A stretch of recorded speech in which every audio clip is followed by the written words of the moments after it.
বিসমিল্লাহির রহমানির রহিম। আসসালামু আলাইকুম everyone, welcome back to my channel. আশা করছি আপনারা সকলে ভালো আছেন। আজকে আমি আপনাদের সাথে কাঁচা আলু দিয়ে ক্রিস্পি একটি নাস্তা রেসিপি শেয়ার করছি।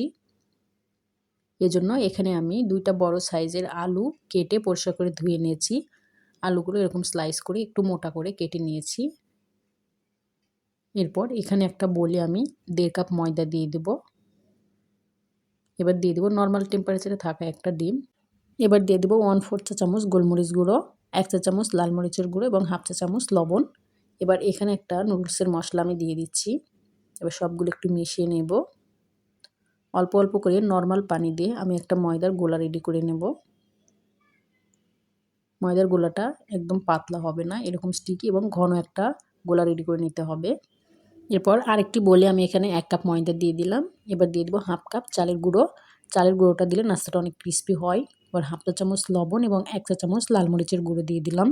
শুকনো উপকরণগুলো একটু ভালোভাবে মিশিয়ে নিচ্ছি। এরপর আগে থেকে কেটে রাখা আলুগুলো আমি ময়দার গোলাতে দিয়ে দিব। এরপর শুকনো ময়দাতে কোট করে নেব। বেশ কয়েকটি আলুর পিস আমি ময়দার গোলাতে দিয়ে দিয়েছি। এবার ভালোভাবে একটু কোট করে নেব।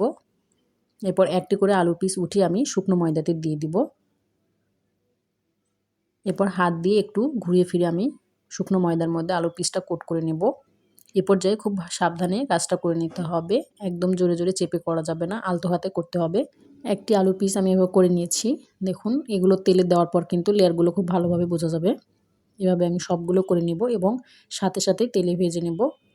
আপনারা চাইলে কিন্তু ডাবল কোট করে নিতে পারেন, সেমভাবেই করে নিতে হবে। এরপর এগুলো আমি তেলে ভেজে নেব।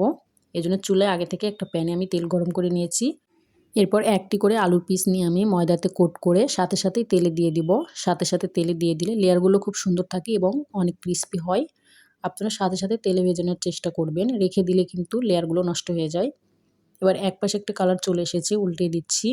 এভাবে উল্টে পাল্টে 6-7 মিনিট ভেজে নিলেই কিন্তু রেডি হয়ে যাবে ক্রিস্পি পটেটো ফ্রাইড। আর আমার রেসিপিটি ভালো লাগলে please like, comment and share করে দেবেন এবং আমার চ্যানেলটাকে সাবস্ক্রাইব করে আমার পাশে থাকবেন। বেশ, এগুলো কিন্তু আমার ভাজা হয়ে গেছে। এবার আমি তেল থেকে উঠিয়ে নেব। তেল থেকে উঠিয়ে নিচ্ছি। মাশাআল্লাহ, অনেক সুন্দর হয়েছে। আপনারা কিন্তু অবশ্যই বাসায় এভাবে একবার ট্রাই করবেন। দেখুন, এভাবে কিন্তু আমি সবগুলো আলুই ভেজে নিয়েছি। বাসায় কিন্তু ঝটপট আপনারা বিকেলে বা সন্ধ্যা নাস্তায় এই রেসিপিটি তৈরি করে নিতে পারেন। সবাই কিন্তু খুবই পছন্দ করবে। দেখা হবে পরবর্তী কোনো ভিডিওতে। আল্লাহ হাফেজ।